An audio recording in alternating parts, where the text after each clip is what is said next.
Hi, everyone. I'm Sarah Shuey. I'm the CEO and founder of Happily. We produce unique, fun, carbon zero events with the largest network of event specialists in the world. We're the coolest and actually the most diverse group of event professionals that you can work with. And every week-ish. I try to keep it pretty consistent, but I come in live to my LinkedIn and to Team Happily YouTube channel to say hello and introduce y'all to a friend and a colleague, and we just talk about things that are happening in our world today. And I have a very special guest. I have Miss Janet Lee, who I've worked with for like a really long time. Janet, how long have we even worked together? It was like 4 years? Hey. How long did we work together? I probably technically was working for you for like a solid year, but it felt like 4 years because It it was felt like you four and years. It was me. only a year? Yeah, it was something like that. Something like that. Yeah. Amazing. Okay, it Yeah. really did feel like 4 years. Not in a bad way, but like it was just you and me. So we got in it and deep really fast. And I learned a ton from you at that time. And yeah, so in that sense, it felt like 4 years.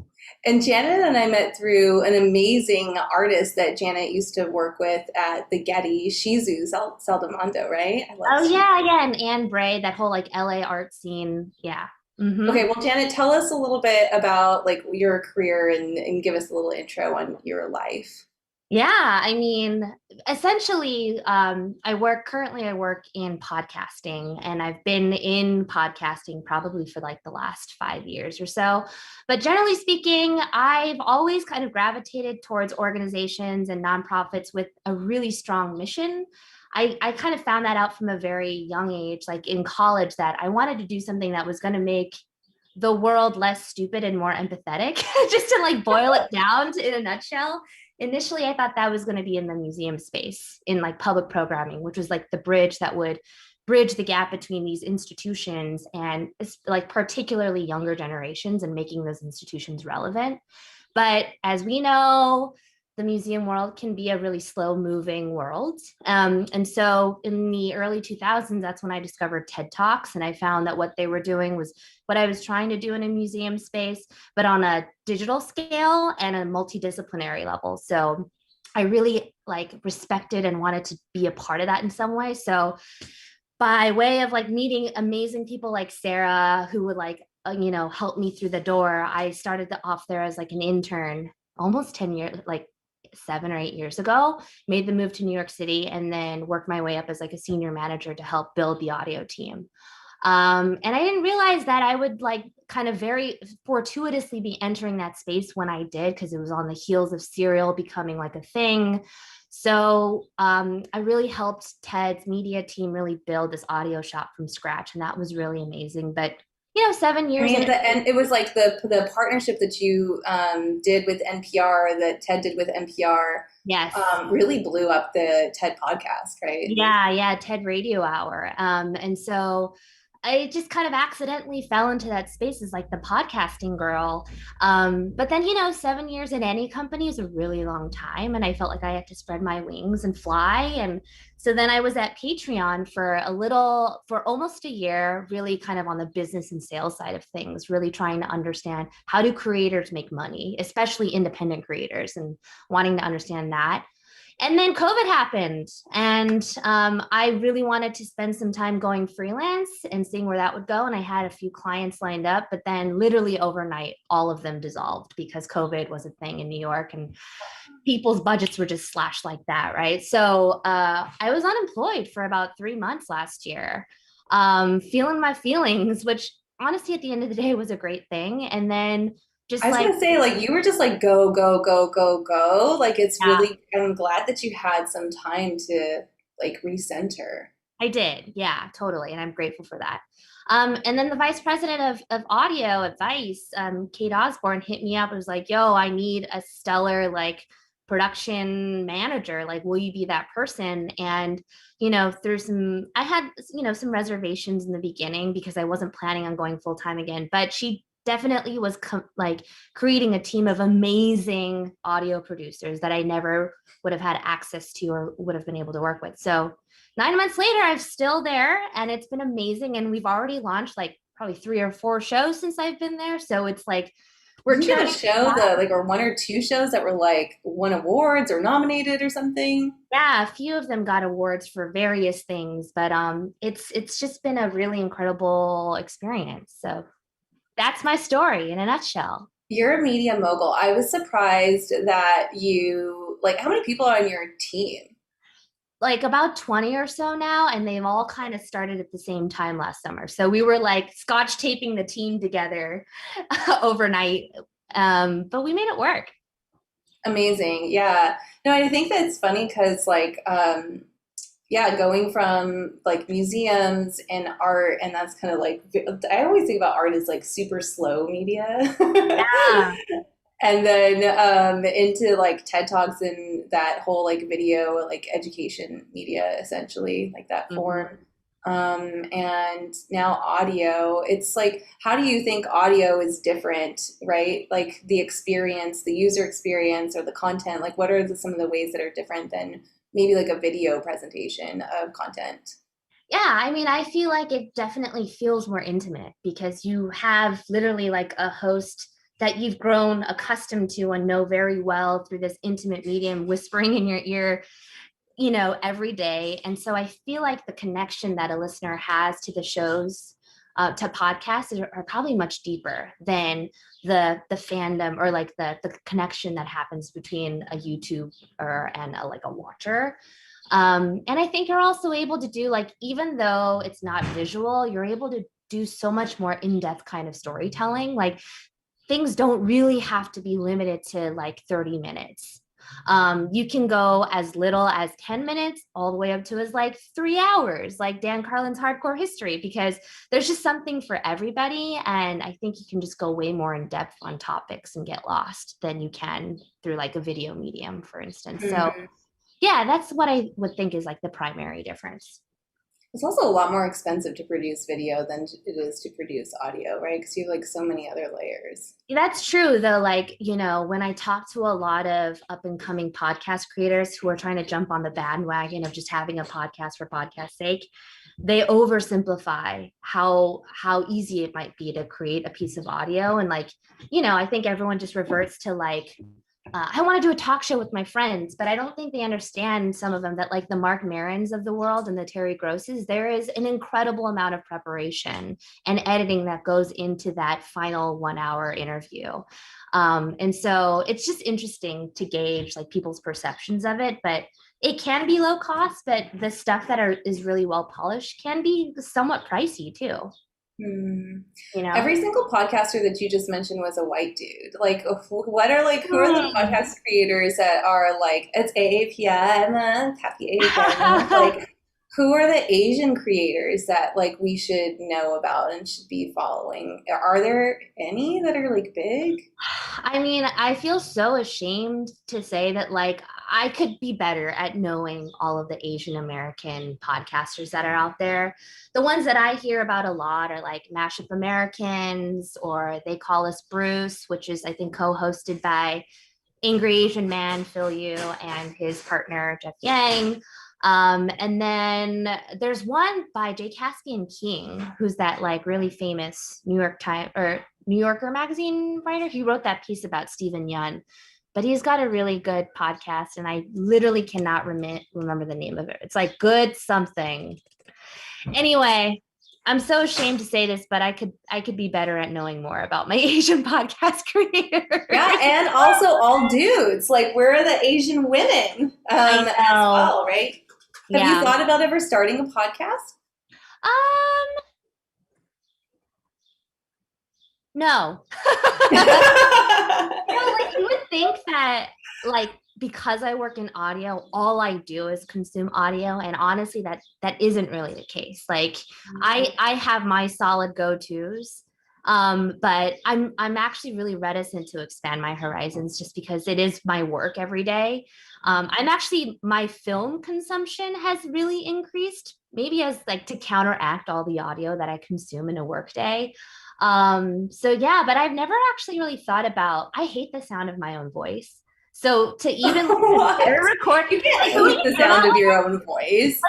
Don't you feel that way though? Like when you hear your voice, you're like, that's not how my voice sounds. It sounds so annoying. And You're right. so, I could never edit, like, I can't edit myself. Like, and I definitely couldn't, like, edit audio. It would yeah. also take forever because I would try to take out every like and which is like every, I don't know, like other word.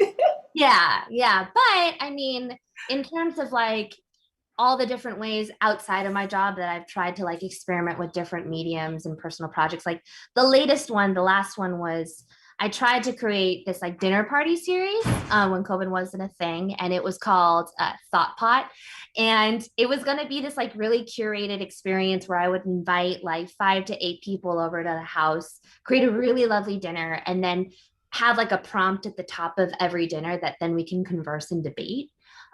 So I did that for like 3 or 4 times, and like the feedback that I got was really incredible. And this was before Clubhouse was a thing, but I feel like Clubhouse can easily like be the next generation of that.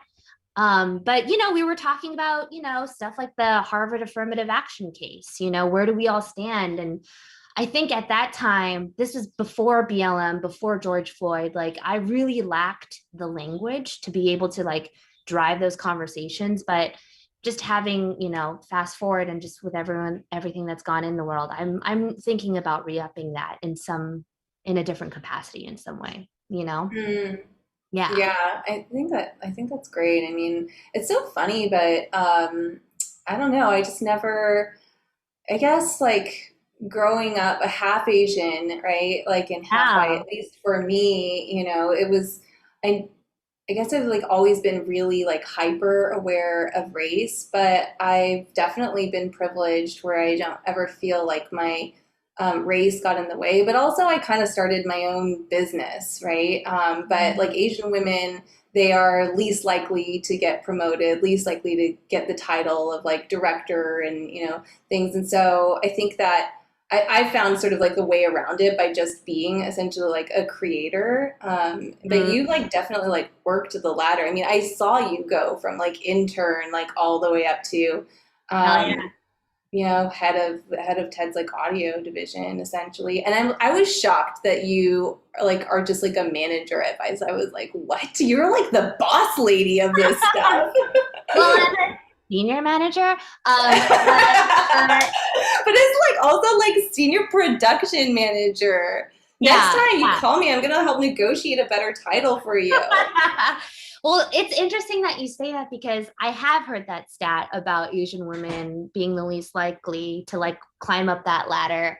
And I think in the last year, I've really grappled with that question too of like, I've been in a senior manager capacity for a really long time now. I think I've clocked in my 10,000 hours in this current You're an outlier of role, senior right? management. But there's also a part of me like what COVID has taught me in the last year was just to slow down and really reevaluate and reassess like what is it that I really want in my life. And I think for a long time, maybe it was the Korean side of me, but I was chasing prestige, right? I was chasing salary to offer me a certain kind of Instagrammable lifestyle so that I can go back to my family and be like, look what I did, right? But I want just a more fulfilling life that doesn't always include my job, you know? And so right now I'm kind of in this state where I'm like, yes, I'm a senior manager again. I love my team. And the thing that I love about this team too is that they see me, like they know that I am a valuable asset. And that's really lovely to feel in a new company. But then there's also like, why am I chasing a director role? Is it for that prestige? For what? All it comes with like continuing to chase up that ladder is more responsibility, more headache. And I think one thing I learned about myself is that I'm by nature, by default, I'm a very like nurturing, caretaking kind of person. And I can be the best version of myself kind of in a senior managerial capacity where I don't necessarily have all the responsibilities of the bullshit that comes with being at the top. Mm, I'm not like a bajillionaire, but I am living a very comfortable life and I get mm, to like really take care of the productions and the people that I work with and feel valued in that capacity. That may change because 2021 is now all about like waking up out of hibernation and like getting my hustle back on. And whether that's advice or outside of advice in my own personal pursuits, like that's something that I'm not discounting, but But yeah, there, to your point, there may also be like a insecurity aspect to it too that I'm not tapping into. So these are all questions that I'm exploring myself. Yeah. Well, but the exploration is really critical, and I think it's really beautiful, and it's also like really radical, like as like, Asians, that like we're always meant to like excel, like just, get better, better, better, better. And so I think it's like a really radical idea to be like, I just want to be happy. I just want to like be chill. Like that is something Yeah. that's usually you just usually don't hear. And like, I had read somewhere that like they had done this study on happiness in America, and like people who end up making a certain amount salary wise, sure, like you can see that there is a correlation between that amount of money and happiness. But then once it exceeds that, it's very minimal. And so the thing that I really worry about, and that I'm being a lot more conscientious of, is excess, right? And like, if I am chasing a higher salary, it's only going to open the floodgates for me to want more things and like shoot for even more things and even more things. And I just moved to a new apartment and I realized I have a lot of garbage. Like I have a lot of stuff that I've just accumulated over time because I just wanted it, but it doesn't actually fulfill like What's like the dumbest thing that you have? the dumbest thing that I have. Oh my God. No, that's That dumb. was like he came in. Your partner came in fast with the answer. I've just got a lot of like old papers. Like I saved a lot of my old papers from TED that serve zero purpose, but it's like really hard for me to let go of it because I'm like, what if I need to reference this project in the future? I've got a lot of like straggler socks that don't have another pair to it, but I'm just like, I don't know, it might show up one day. Like a lot of garbage like that. But don't you think that's also like the frugalness? Like, like like I feel like I'm such a pack rat. Like there was this one point where like I was moving from one apartment to another, and then my boyfriend at the time was like, you have like 200 bags, like tote bags. And I was like, I know, I get them at like events or like at the grocery store, I like buy it. And he's like, you're like a bag lady. And I'm like, I am. Yeah, I But mean, I have kind of a like I have like an emotional connection with some of my physical items, which it may be in an unhealthy way, but I'm really trying to strip myself of that right now. So hmm. Well, yeah. that's good. I mean, that's good. But I also remembered. I mean, even when we met, and you're like, I really want to work at TED, and then I remember us talking, and I asked you like, if you didn't work at TED, where would you work? And you were like, Vice. So I Did I wasn't say really. that? Yeah, dude, you were like all about it because there was a point in time when it was when Motherboard came out, and that was like the coolest Oh, shit, they had the right? creators project with Intel, and I was like, yeah, yep. Mhm. Yeah, it was like either Ted or Vice, like those were like, I mean, for, people in art and technology, like those were the cool things to get into. I mean, I Yeah, don't even it's know that. crazy. I totally forgot about that. But what's interesting is like it's just like ted like working at ted has a lot of mileage in it, right? Like just talking to external people, there's always that kind of like, oh, you worked at ted kind of thing. And actually what I really appreciate about working at vice is that it's really not that big of a deal. Because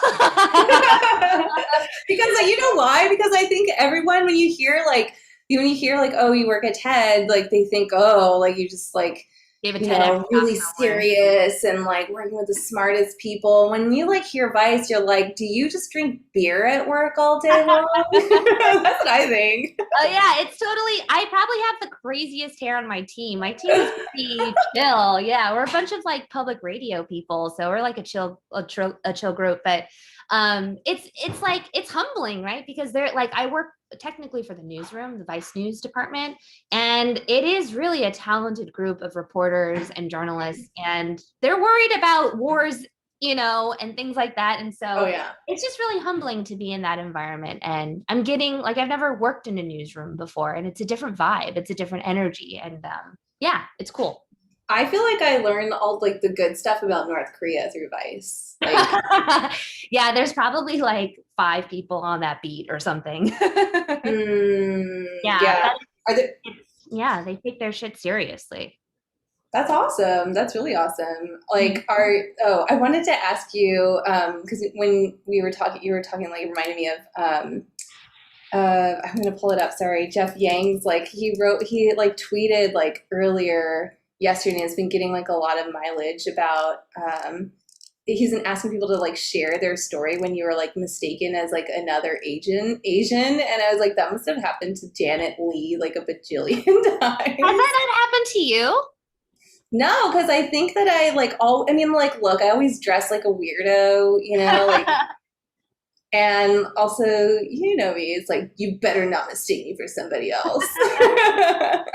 Yeah, I mean, God, there's so many. They're kind of uninteresting. It's just your standard, hey, you're so and so, right? And I'm like, no, and I think when I was younger, like in my early 20s, I would just like giggle that off or kind of just like let it slide off. But there was like one particular former colleague who just kept mistaking me for someone else. And I just like had it. And this person was pretty senior, like, and I was just like a lowly associate. And I just remember calling him out and being like, I'm not so and so. And I think he felt really, really bad because ever since that one exchange, he like always would apologize to me, like even a year after it happened. Um, but that happens, like, I find that happens a lot in tech spaces, actually. Like, even when I was working for you, Sarah, like, this wasn't someone mistaking me for someone else, but I remember sitting next to a client and telling me the most uninteresting story, but as the company, like, I had to put on my best face and be professional about it. And I guess I had put my hand on my mouth or something as I was You do talk like this sometimes. Oh. yeah, and he was a middle-aged white guy in tech, and he just like stopped mid-story and was like, I understand that Asian women have this, like, tend to be like considered submissive, but when you're putting, I would really recommend that you take your hand off your mouth because you're signaling that like you're submissive or something in along those lines, where I was like really taken Submit to aback. this. But I was so young. I was so young. I didn't feel like I Yeah. had that power. Remember when you told me that story? Yeah. Yeah, and that always just stuck with me. And I just was, anytime I think about that, I get really aggravated that I could have done something more. But yeah, that happens. It hasn't happened a ton in maybe the last few years. But it happened a lot, like when I was working in like more with tech spaces and stuff like that. It's just Mm. this, and they, I don't know if this raises, they weren't always from white people. Like everyone got me confused, and that was also an interesting observation. And then, as we were saying before we went live, like anytime I go to a wine shop or any kind of local store with like a points system, like there's always 12 other Janet Lees in the system. And I don't know one other Janet Lee other than myself. And I'm like, who the hell are these other Janet Lees? You So guys that's should like, you should have this like point system racket. Like, just like gather them. actually, I lied. One time I went to Warby Parker and I was getting some glasses. And then the staffer there was like, what's your name? And I said, Janet Lee. She's like, oh, my name is Janet Lee. And I'm like, what? You're the one other Janet Lee in Brooklyn. I was like, do you have a membership at this one wine shop? She's like, no. And I was so yeah, that also happens a lot. But I'd like to think that I'm older and wiser and more confident in calling someone out nicely, of course, if that is like a persistent issue. Yeah, but I remember we like reconnected like in a clubhouse room after the shooting of the Asian women in Georgia, Yeah. and like it just that was such a weird day where and like it's weirder when you work, I think, like at a big company, Mm-hmm. and everyone's like, did anybody, like, some people didn't even, like, I heard stories where people were other Asians were just their coworkers were like, "You don't know what to do," so they didn't say anything. Yeah, that really sucked. But at least in terms of my experience, advice, like that day, I got a lot of checking in on news from colleagues and friends. And then we also set aside like a half hour for anyone to join Google Hang and just like be together and be with each other, which is something that our team has implemented. Unfortunately, like just given George Floyd and the Capitol riots, like we try to create space or like pauses on a really intense day just to make sure we're acknowledging that, like, hey, is everyone okay? So there was that too, and I was really grateful for that. Yeah. I think like I mean we like went through, at least from my side, like I went through this experience of like trying to explain a lot of Mhm. like why it was important to check in with folks There's an and interesting debate around that too. oh really? Well, like, on the one hand, yes, check in on your Asian friends and see, how they're doing. But then on the other side, there's like, well, why are you checking in on your friends? Is it a way of mitigating your own guilt? There are more effective ways of actually like creating change than just checking in on on your token Asian friend, right? You can actually help out Chinatown and donate money here and there. And, so there's a lot of dialogue and debate about that. But I mean, I I'm personally like appreciated always like an all of the above. I'm like so extra and I'm like, I want everything, you know? I was like, yes, I want you to donate to Stop AAPI. Hey, I would like you to like write to your legislators. I would like you to post on your socials and yes, check in with me. Thanks. Yeah, I mean, it was nice to get it, but it was also jarring for me to get it because it's the first time now that I'm on the other side of the checking in, right? And it feels strange because it almost feels like you have to be somewhat performative. Like, Mhm. oh, yeah, I am. Like, it was a shitty day in Atlanta, but that day I hadn't even processed what had happened in Atlanta. Mhm. So I was still pretty numb to it. And, you just feel like you have to be sadder than maybe you are feeling in that moment. Um, but obviously I was gracious and being like, thank you for checking in on me. But yeah, I those kinds of thoughts ran through my head too, of like, Mm. it's kind of It's awkward. so different for everybody, right? Yeah, Like that's I true. had to do like a LinkedIn live interview, and I interviewed Helen Hong, who is a badass, Asian female executive at Showtime or was, and she's like, I don't want to, I'm not ready to talk about it, and so we had to like go through that whole interview to just not talk about something that had happened the day before, and when it was done, I just started like bawling after that because I was like, it's Mm, just sometimes so hard to like hold in, yeah. right? Like, Well, this put on a interesting. straight face. Yeah, interestingly, after the clubhouse that you joined, I just like I wept after it because I was, I just felt like I didn't like moderate that conversation well enough, but also just the Oh, emotions of the right. day were like caving in on me. And it just hit me like right after I signed out of Clubhouse. And it was a good cry. It was a good cry. But yeah, it was just interesting how you can't control those emotions. They just decide to come out when they decide to come out. Mhm. you know? Yeah, I mean, there's so much trauma, and like, still, I mean, it's great that like we are like speaking about it, though. I think it's really important that we are like, it's great to like just have the space to feel like it's okay to like speak out against people who are even like have like microaggressions like that are racist towards Asians or any other group, right? Yeah. um and yeah, and it's so sad. I mean, like there's still like I couldn't believe just yesterday there was like two elderly Asian women waiting for the bus like Fourth and Market in San Francisco that that got attacked. So it's just Yeah. heartbreaking to see that, yeah, this country is still in so much turmoil and there's so much unrest. But hopefully more Asians will be like creating content, getting themselves out there, Yeah. I'm and already like sharing seeing their that. stories. Yeah, I feel like there's been an explosion.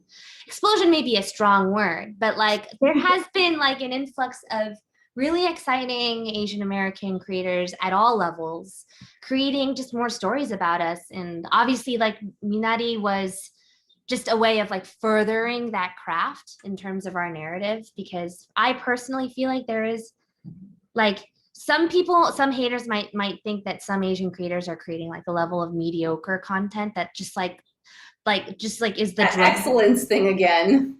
Yeah, but it's like, talking about the same narrative of like being the children of an immigrant or it's yada yada yada. But I think all of that is so necessary for us to get to like a better, more sophisticated place where like, we can start to see more like this is a joke, but I would love to see a drug addict played by a Korean actor. You know what I mean? Like, we don't see a lot of those, but that would be cool. Totally. Yes. Yay for Korean drug addicts, Janet. Way to go. For coming to my TED Talk. We need a Korean drug addict. No, it's great. Thank you so much for like coming in and chatting with me today. It's just really great to connect again publicly. And everyone, make sure you follow this Janet Lee and all the other Janet Lees and ask them how they're doing. They want to hear from you. All right, I'll see you. I'll see you all next week. I'm interviewing my friend Patrick No, who is an architect. That's super cool. So you'll get to meet him. Cool. See ya. Bye.